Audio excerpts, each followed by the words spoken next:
Hi, good afternoon, everybody. My name is Ed Colby, and I'll be doing my discussion board question on John Gresham Machen. It's good to be home from Korea for a little bit. I took some summer leave, so I'll be able to finish up my class on regular Eastern Standard Time. So that's a positive. So I thought it was very interesting, our topic of discussion this week, and I chose to talk about John Gresham Machen, who was a Presbyterian, American Presbyterian theologian in the early 20th century. He was a professor of New Testament at Princeton Seminary between 1906 and 1929, and led a conservative revolt against modernist theology at Princeton, and formed the Westminster Theological Seminary as a more orthodox alternative. Machen, I like. I'm really fascinated about the history piece in it, so I want to point out that he did serve in World War I, but not conventionally.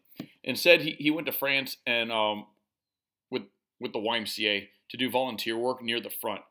This is plays into his personality and is something that he would continue to do post-war, which is very respectable.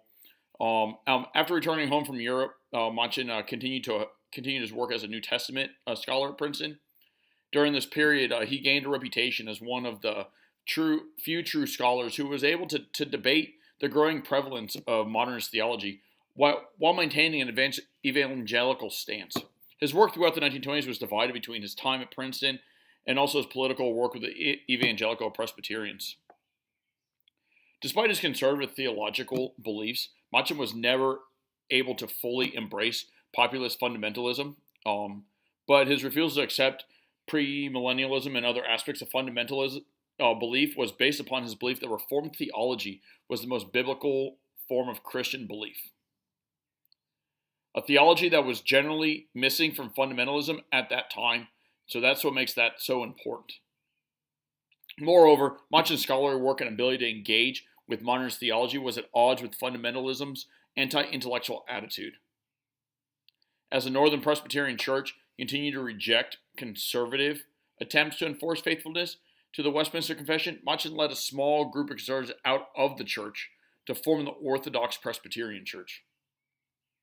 When the Northern Presbyterian Church rejected his arguments during the mid-1920s and decided to reorganize Princeton Seminary to create a liberal school, Machen took the lead in founding Westminster Seminary in Philadelphia in 1929, where he taught New Testament until his death.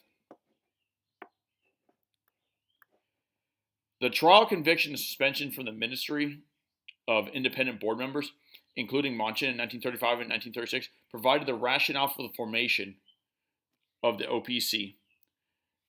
Machen is considered to be the last of the great Princeton theologians who had, since the formation of the college in the early 19th century, developed Princeton theology, a conservative and Calvinist form of evangelical Christianity.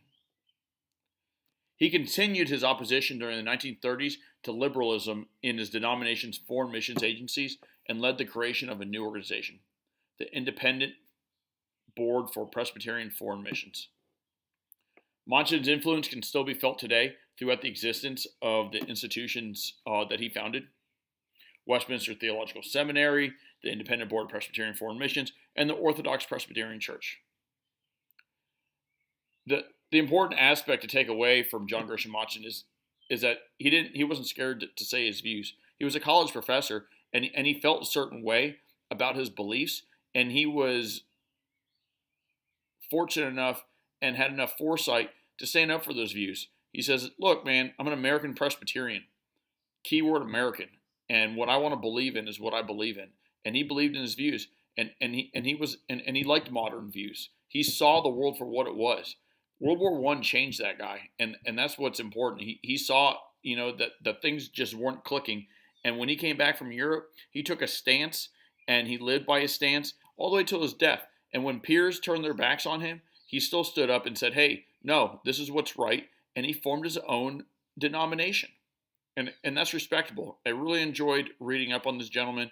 I really enjoyed learning about him. And I hope you all took away from my video as much as I took away from learning about this individual. He's at the tip of the spear on religious independence in this country, and that's what we're built on. Thank you very much.